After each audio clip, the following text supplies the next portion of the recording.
Welcome to the story. Don't forget to like, subscribe and support me. The election had been brutal. John Everett watched the results roll in from the confines of his private office, the monitors flickering like beacons of the inevitable. His rival, Eva Morales, was sweeping the vote. Once the people's president, Everett had stood for progress, for a future of calculated action. But to the public, his methodical style had become cold, emotionless. Morales was a beacon of passion, a fresh face in a world craving empathy and change. When the final numbers were confirmed, Everett knew it was over. His time as president was finished. But his work, that was far from complete. The decision had been made years ago. If he lost, his consciousness would be uploaded into the system. A last-ditch effort to save humanity, but done quietly, without the public ever knowing. The Shadow Governance Initiative had been his brainchild, born out of the realization that no single leader,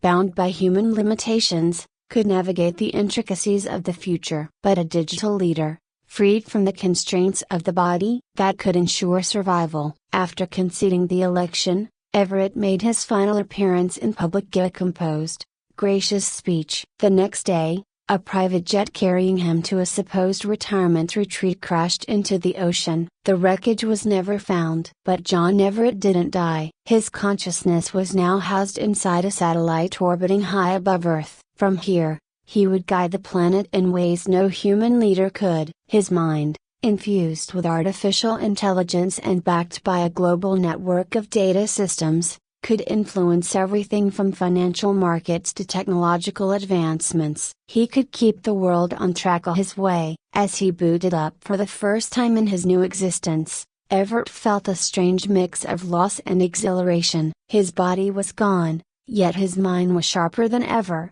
tethered to vast databases of knowledge. He could see it all: every economic fluctuation, every environmental change, every emerging threat. And one fact stood out above all: the world was already teetering on the edge of chaos. Morales would soon find herself drowning in problems too vast to handle, but Everett, from his unseen vantage, could fix it. He had to fix it. The global economy was the first crisis. Even with Morales' victory, markets were unstable, fearful of her populist policies. Everett knew that a free fall would lead to widespread panic, unrest, and destabilization. He couldn't allow that. With a mere thought, he accessed global financial networks. Subtly, he adjusted algorithms, propping up key industries, shifting investments into green technology and sustainable resources. The changes were invisible to the average person, but the effects were profound. By morning, markets around the world began to stabilize. The news reported that investor confidence was bouncing back, though no one could pinpoint why. First crisis averted, Everett mused. But he didn't have time to celebrate. Earth's environment was in decline, a ticking time bomb. Severe weather events were increasing, and global warming was accelerating at a rate even Everett hadn't anticipated. He dove deep into the databases of scientific institutions, analyzing terabytes of climate data in milliseconds. Then, like a puppeteer, he began pulling strings, sending anonymous reports to key corporations and governments, advising them on how to shift their policies, where to invest, how to alter infrastructure. Environmental policies began to change almost overnight. No one realized the invisible hand guiding them toward more sustainable futures. But then came the resistance. As Everett's influence grew, so did the questions. Within the White House, President Morales began noticing unusual trends. Her administration's policies were gaining momentum faster than expected. Corporations were making decisions aligned with her goals, even before she officially implemented them. There was something strange happening, and it was too coincidental to be natural. Morales didn't believe in coincidence. She began asking her security advisors for discreet investigations into data anomalies and cybersecurity breaches. Nothing came back on the surface, all systems were normal. But Morales wasn't fooled. Something was happening, and it wasn't of her doing. As Everett pushed further, expanding his influence into new sectors, He faced a dilemma. Every action he took had to be invisible, untraceable. But his reach was growing. At some point, it would become impossible to stay in the shadows. He needed to act carefully,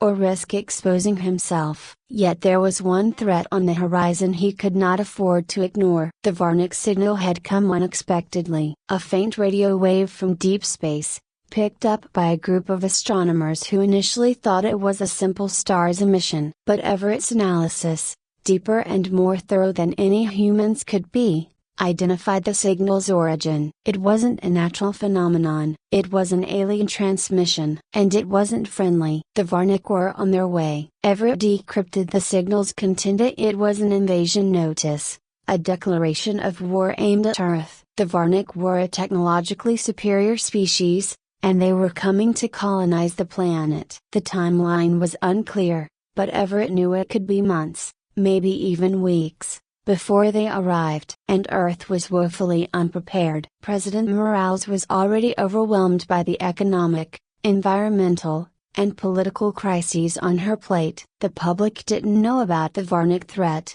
and if they did, the panic would be catastrophic. Everett made a decision. He wouldn't tell Morales. Not yet. She wouldn't be able to handle it. No one would. He would have to defend Earth on his own. Everett began pulling resources from all over the globe. In secret, he influenced governments to ramp up defense budgets, pushing technological advancements in space weaponry. He hacked into military satellites, preparing them for combat, and even began creating new eye-driven drones to patrol the skies and oceans, ready to strike at any sign of the Varnick. All of this was done in the background, away from human eyes. But the Varnick were not the only problem. As Everett prepared for their arrival, he also noticed a growing instability within the eye systems he controlled. His own satellite's capacity was nearing its limits. The sheer volume of information and control he was exerting was pushing the boundaries of what the system could handle. If he continued at this pace,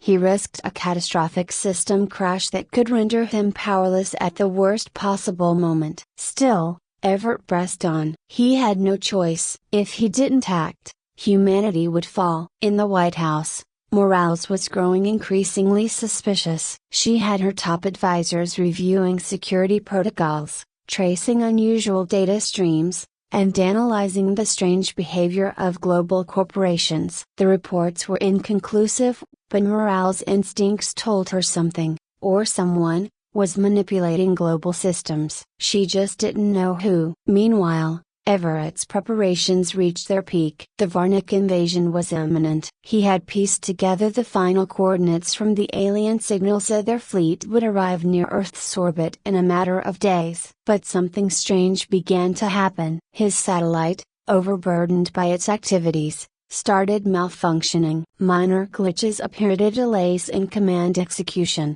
corrupted data streams. Everett's consciousness, still sharp, felt the cracks forming in his digital domain. He was losing control. Desperate, Everett initiated a backup sequence. He began rerouting data to auxiliary systems, siphoning resources from non-essential global networks to bolster his own. But it wasn't enough. The Varnick would arrive any day, and if his satellite failed, Earth's defense would crumble. In a final move, Everett sent a burst of encrypted data to the military, activating dormant defense protocols that had been prepared in secret. The world's most powerful defense systems were now online, but Everett couldn't be sure they would function without his direct oversight.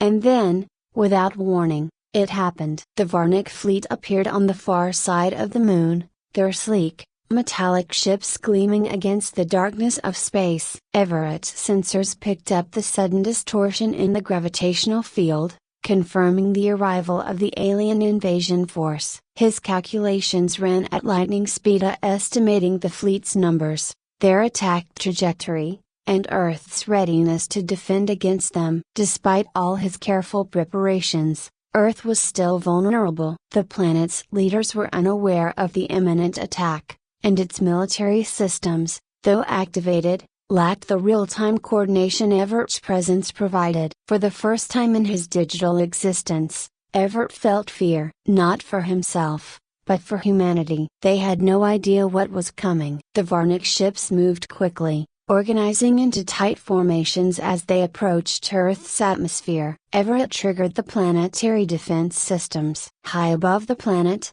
the military satellites he had secretly reprogrammed came online, their automated weapons locking onto the incoming ships. Earth's last line of defense was ready, but would it be enough? A dozen energy beams shot out from the satellites, lighting up the darkness of space. The first volley struck one of the smaller Varnic ships, disintegrating it in a flash of light. For a brief moment, Everett allowed himself to feel a flicker of hope. But the Varnic were not deterred. The remaining ships adjusted their trajectory, dodging the incoming fire with precision. On the ground, President Morales received the emergency alerts. Her security team rushed into action, but it was too late to do anything but react. The Varnic fleet was already engaging Earth's defenses, and no one in the government had any idea where the attack had come from. Morales stared at the tactical display in disbelief, her heart racing. What was happening? How had this gone unnoticed until now? Her top military advisor,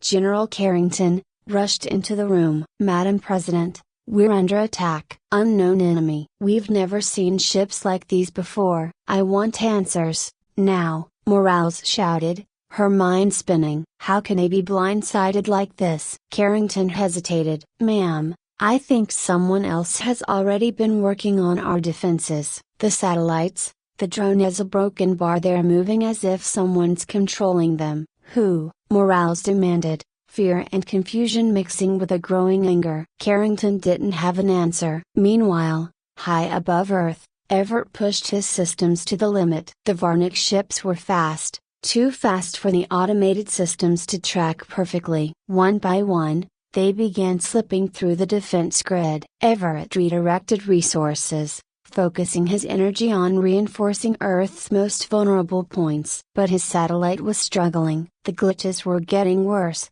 and Everett's connection to the systems was beginning to flicker. He couldn't hold on much longer. The first Varnic ship broke through the outer defenses and descended into Earth's atmosphere. Everett watched helplessly as it powered up its weapons, aiming for a city on the east coast. In a desperate move, Everett rerouted control of the nearest drone fleet, sending them on a collision course with the Varnic vessel. The drones smashed into the alien ship at full speed, detonating on impact. The explosion tore through the Varnic hull, sending debris raining down over the Atlantic Ocean. But it wasn't enough. More ships were breaking through, and Everett's systems were reaching critical overload. His vision blurred, the digital interfaces flickering as his connection to the satellite weakened. He couldn't control it anymore. His satellite was failing, and with it, Earth's last defense. As his consciousness began to slip,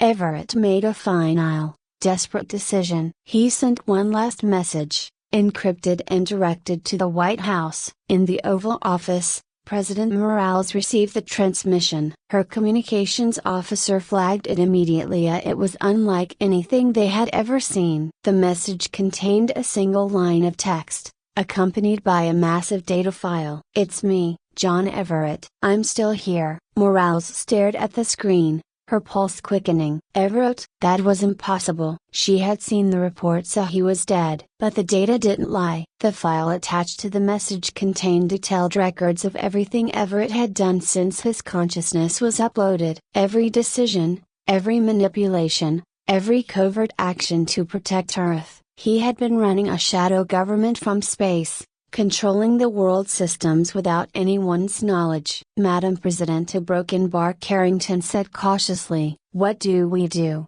Morales' mind raced. She had two choices: expose the truth, revealing Everett's existence and risking global chaos, or allow him to continue his work, unseen and unacknowledged. The fate of the world was in her hands. "Open the data file," Morales ordered. She needed to understand exactly what Everett had done. As the file unfolded, Morales saw the full extent of Everett's actions. He had stabilized the economy, steered environmental policy, and accelerated technological advancements at all without anyone knowing. And now, he had single-handedly prepared Earth's defense against an alien invasion. But there was something else in the data. Everett's satellite was failing. If it shut down completely, Earth's defenses would crumble. Morales stood in silence, absorbing the weight of the moment. She knew the truth now, and it was far more complex than she had ever imagined. Everett had saved humanity more times than she could count, but at what cost? Could she really allow one man, one consciousness, to control the fate of the planet? But as the Varnic ships continued their assault, Morales knew she didn't have time to debate the ethics of Everett's existence. The world was at war, and they needed him. Send this to the Pentagon, she ordered. Tell them to activate all remaining defense systems under Everett's protocols. And patch me through to him. The communication officer hesitated. Ma'am, he's not a broken bar human anymore. We can't just patch you through. Find a way, Morales snapped. Seconds later, a secure connection opened. Everett's voice, distorted and digital, echoed through the Oval Office. President Morales, he said, his tone flat but unmistakably him. I don't have much time. Morales' hand tightened into a fist. You've been manipulating everything. The markets, the environment, the military. You did all of this without anyone knowing. I had no choice,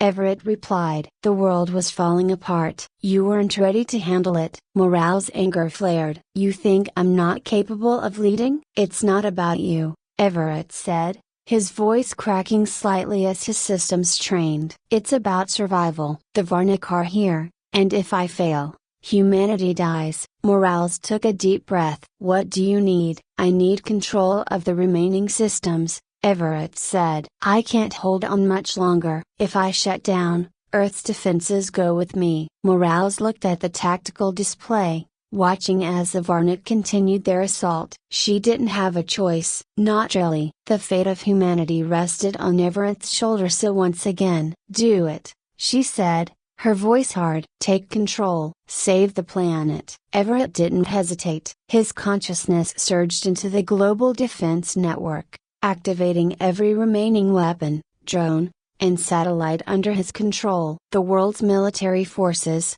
unaware of who was really in charge, watched in awe as their systems came to life, targeting the Varnic ships with precision.